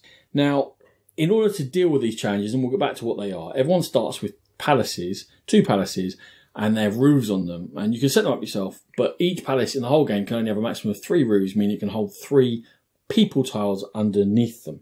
And then players can each draft 2 worker tiles. You cannot have the same pair combination as someone else. And these worker tiles will take up the first 2 positions in your palaces, and they're going to give you abilities during the course of the game.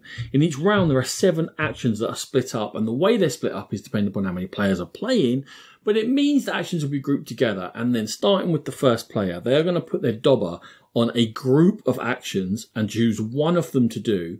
Then the next player can choose the same group, but it will cost them 3 money if they want to go there. And if you want to go to a group that has any number of previous players on there, it's always going to cost you 3 money to do it, or you can choose one of the other groups. And the way those actions are grouped together is going to be different every single round.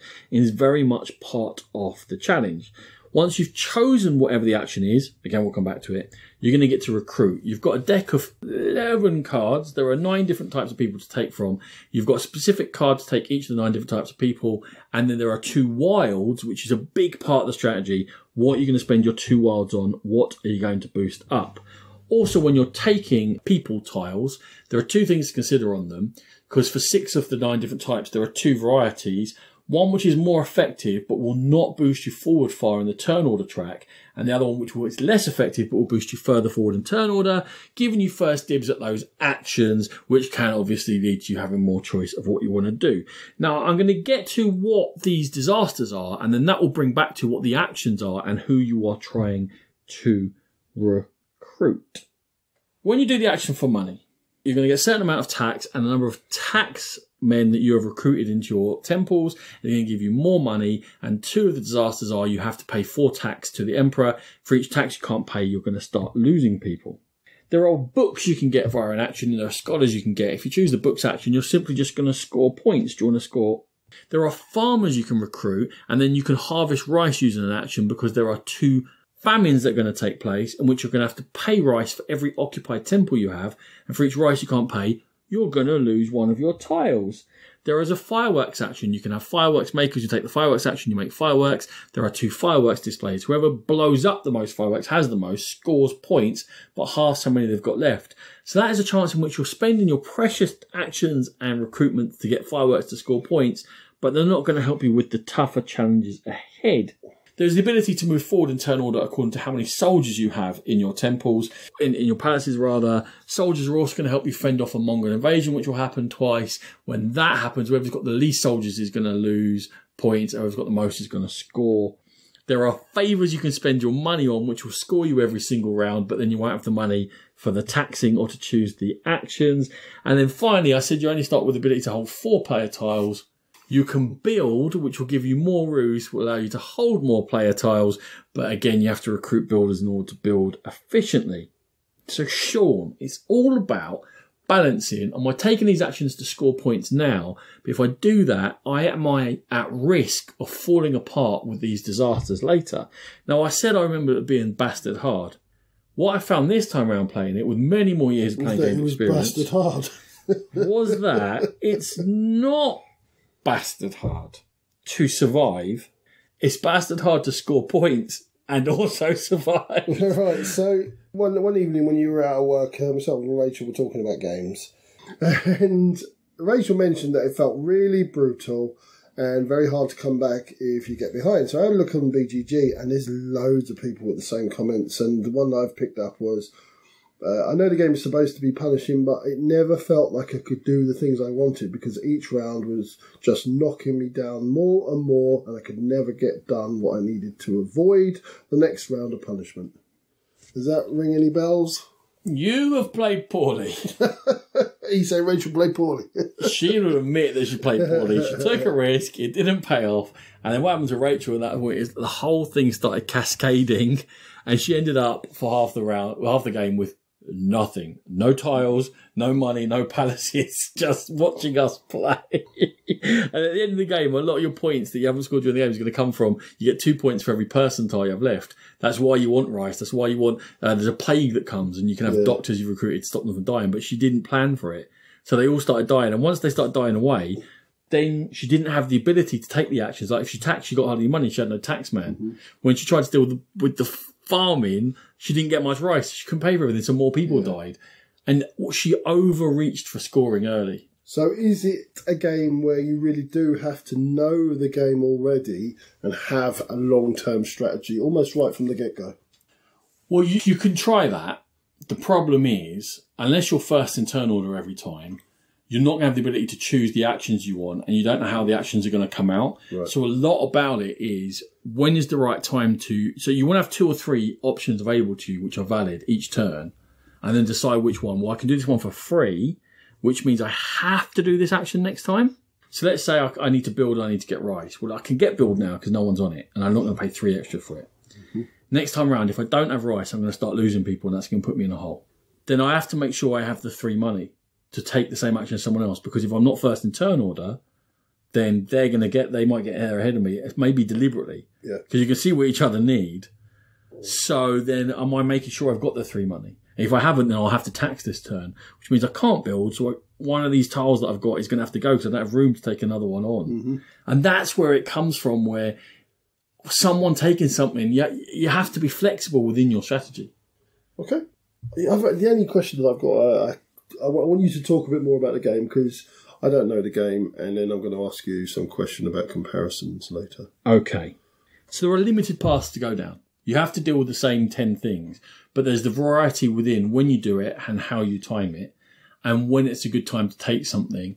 The turn track's very interesting. If you take the less efficient people, you shoot ahead in turn order, which is very handy, but maybe you're going to have to take the same action 3 times in the course of the game rather than 2 in order to deal with things. Now, that might sound like a lot, but you only get 12 actions in the whole game. And it's really going to dictate where you're going. And the flexibility in action taking is really where you're coming. You're all recruiting 9 of the same characters. You only have a 2-way flexibility, but it creates huge different possibilities and different ways of scoring. There's one, like, I taught it on Board Game Arena the other day, and it was her first game, Terry, and she straight away built, which means we couldn't build. So now we've got 3 of our 4 spaces taken. And on the second turn, she built again. Yeah, but Terry's a shark. Yeah, she's amazing. So then we were full. Yeah. So no one then, and then only one other person was going to get a chance to build because tax was one of the first things that came in. And she realised that with tax coming in, that means we're going to be short of money, meaning we can't follow her in to build. So next time around, one person was going to get to build and the other 2 were going to have to immediately kill someone right at the beginning of the game. The first third, you know, and you're like, oh man, how's... What? But she reacted to the fact that taxing was early. Now, if taxing had been later, we could have spent the money to follow, build as well, and then had a bit more leeway, but then maybe be behind. Yeah, once that order's laid out of disasters, that is, you need to look at it and go, right, between rounds 4 and 6, I have to do that. Mm-hmm. Between rounds 5 and 7, I have to choose one of those 2 actions sometime. And then be flexible, but plan. Lovely. So, Ronan, I talked about comparing it to other games. My initial one was, I was going to ask you how does it compare to other Felds, but I thought, no, that's too easy. Can you name one Feld game and one non-Feld game that it feels like? Putting you on the spot now, I know. World Without End. Okay, yeah. World Without End, very tight, very... In terms of a Feld game, it really doesn't feel like later Feld games. It hasn't got that multi-step thing of Luna or Aquasphere or whatever. Mm-hmm. It's much simpler. It's much tighter. It feels like an early design whereby he was setting up the fact that there are these obstacles that you've got to get through. It's about wading through the obstacles. His games are all about obstacles. Yeah. I sort of know if there isn't one. That was the feeling I was getting from you when you were talking about this game, that it didn't sound like it was a typical Feld. It didn't fit in with these sort of... No, it's not a trade or anything like that. No, much tighter. Maybe Notre Dame. Okay. Maybe. A little bit. But not really. No, it feels like its own classic Euro in that it's tight, it's both strategic and tactical, it's brilliant, and you really, really should play it. It's not long. It'll come in under an hour and a half for sure. And it's on Board Game Arena, so don't get disappointed by the components. Just go and play it there. Okay, fair enough. That was in the year of the dragon. And Sean's lost his notes. Here we go. Last game for today is Endangered. Brand new off the shop shelf. Designed by Joe Hopkins, coming from Grand Gamers Guild. So we are conservationists trying to save either tigers or sea otters from extinction. To achieve this, we're going to be trying to influence ambassadors from the UN to support our cause and vote yes on an upcoming resolution. You start off by choosing a role with a set of cards for that role, and you decide what animal you're going to be trying to save, either the tiger or the otters, because there's a different board and different cards for whatever one you're going with. On a turn, you're going to simply roll 3 dice, and they are your workers, effectively. You're going to place them on cards that are laid out by the board and carry out the actions. You have to be careful with this, though, because other players will have to place a higher value die in order to use the cards, and eventually, once there's a 6 on there, nobody's going to be able to use it until you take your dice away, because it'll be blocked. Actions are to do things like clear destroyed habitat on the board, influence the ambassadors, put influence cubes on them, move the animals around, earn money, pay money for actions, etc. Then your next step is going to roll to see if animals give birth. Now, this is influence about how many pairs. So one of the things you're trying to do is move the animals around to put them in pairs, so they are now a mating pair and they have the chance of producing an offspring. And if you get the right roll, then you'll be able to produce an offspring at that turn. Next, you see what area is going to be destroyed. It's a grid. You roll the dice and you're going to choose yourself a row or a column, and then that's where that area is going to be destroyed from. So you're trying, obviously, to avoid major groups of tigers and try to keep the destruction away from them a little bit. After then, you can then interact with the impact deck. The impact deck has long-lasting things that are going to happen, that are going to trigger when certain other cards come out. Very rarely is it a good thing, and it's always something usually to hinder you or hamper your efforts. And finally, as I stated, the aim is to get these ambassadors to vote on your side.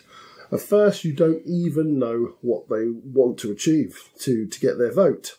As the game evolves, by placing cubes on them, you're going to find out what they want and who they are, what country they're from.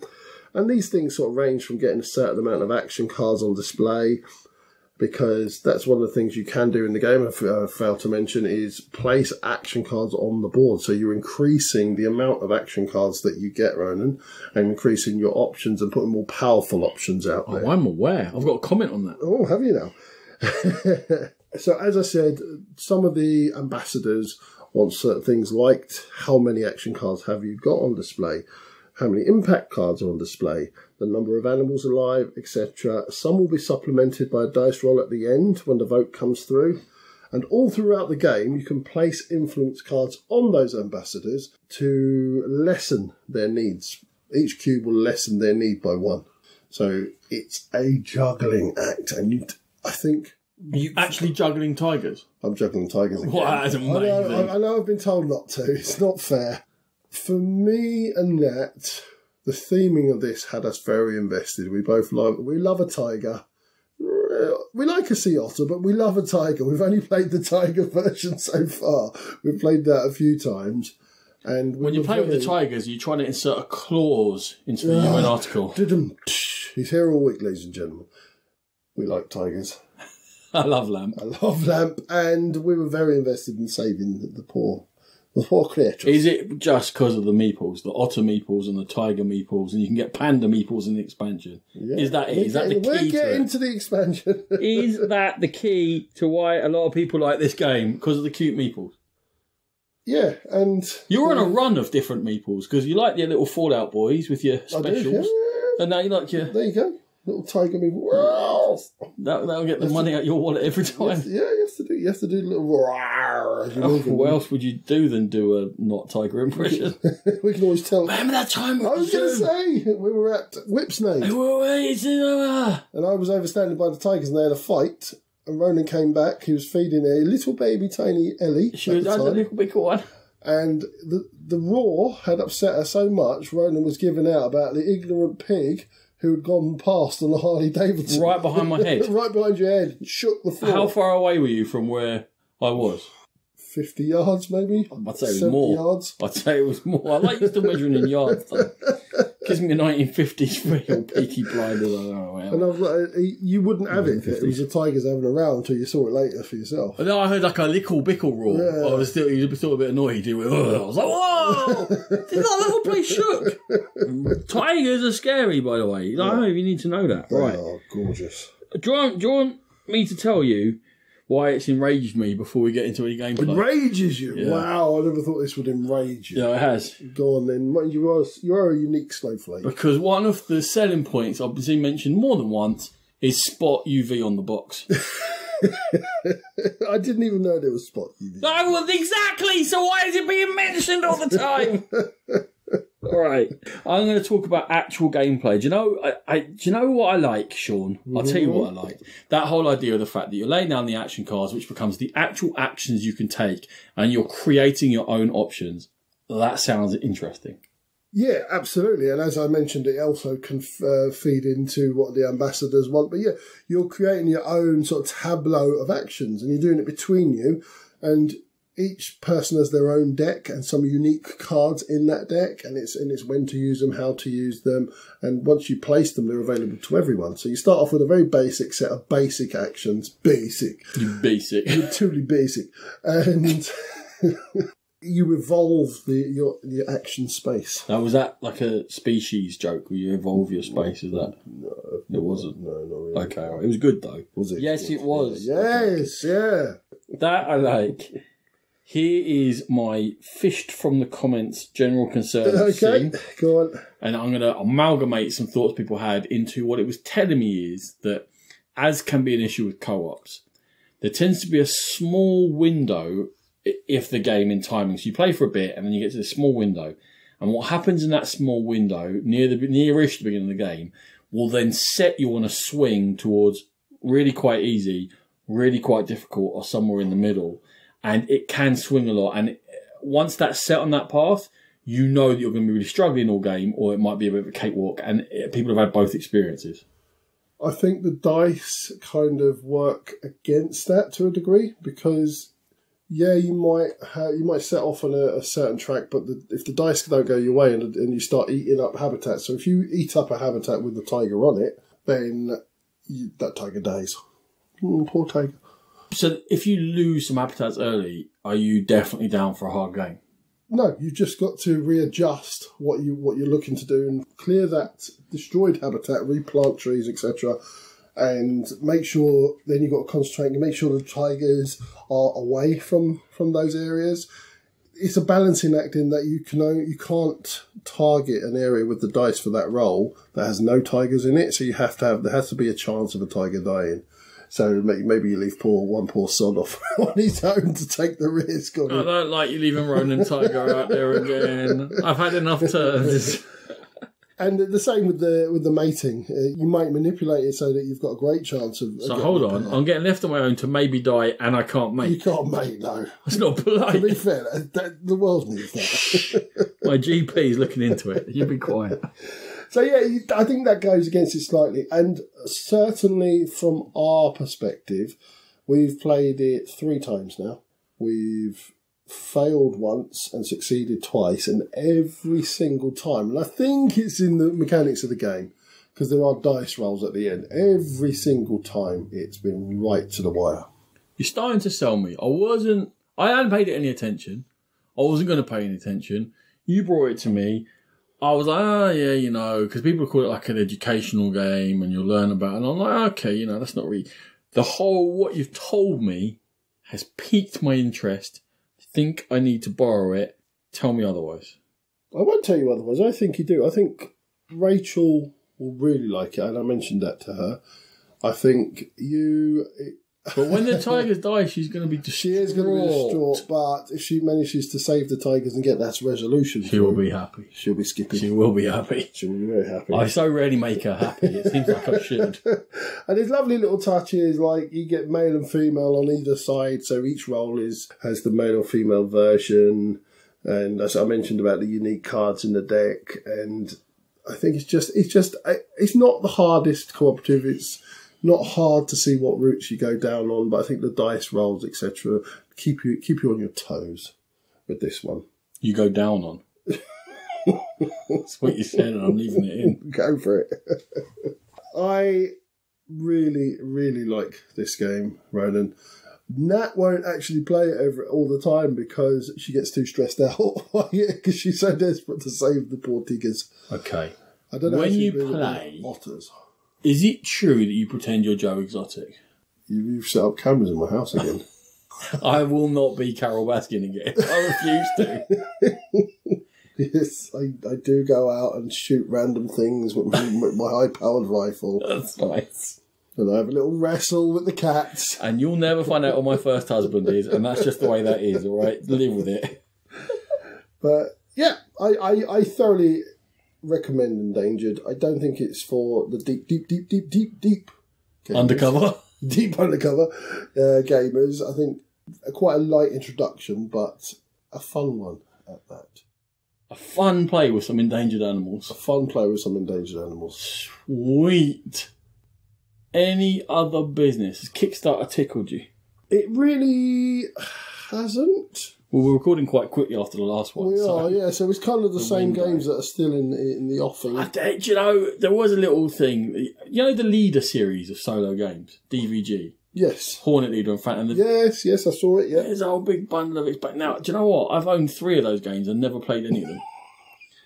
Traded them. Do you need multi-expansions? Right, so this is now a problem because I think I've still got one out in the shed, which is nowhere near like coming through the rotation to get played. And I'm still looking at the expansions for games I used to own. Just having a sniff. What's wrong with me? You're catching my disease. They look so interesting, those games, but I'm just like, every time I get them out, I'm like, I know, this is too much.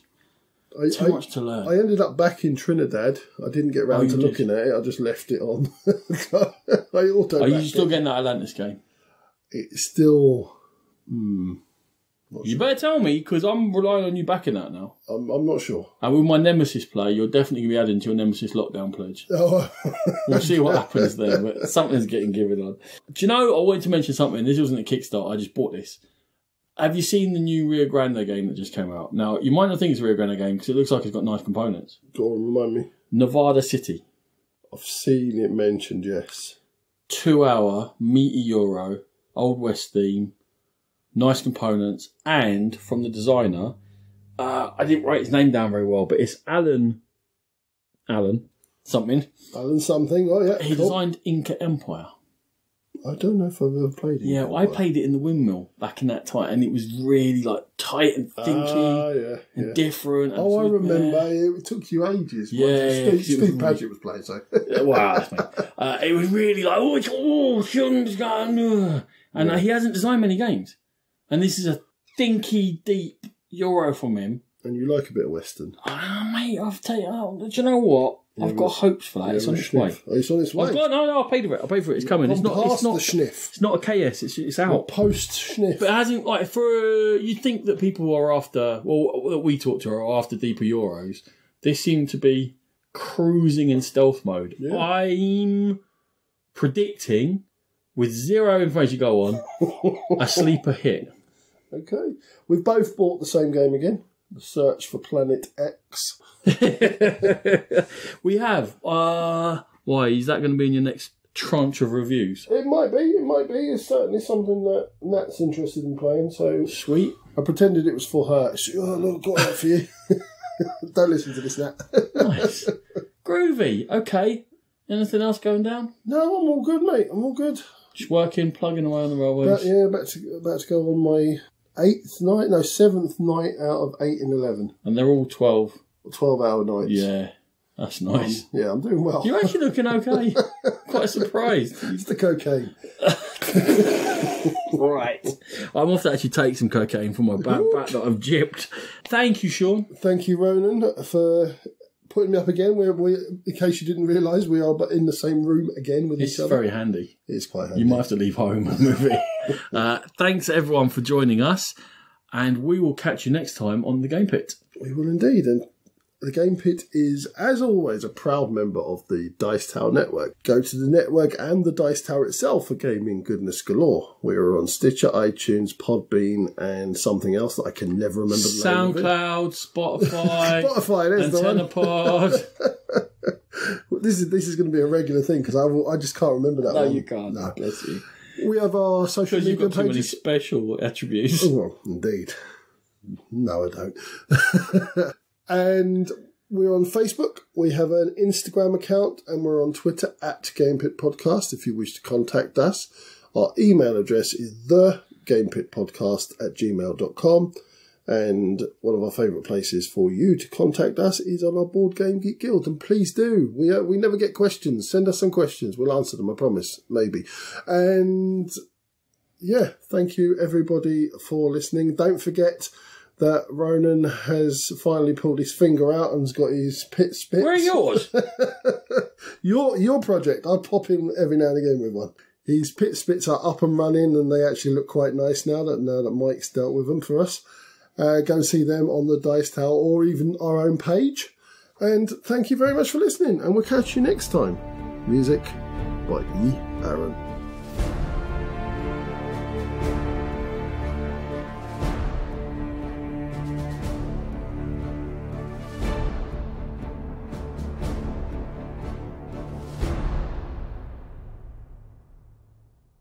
Running late, boy. Running late, boy. Oh, he should be at work.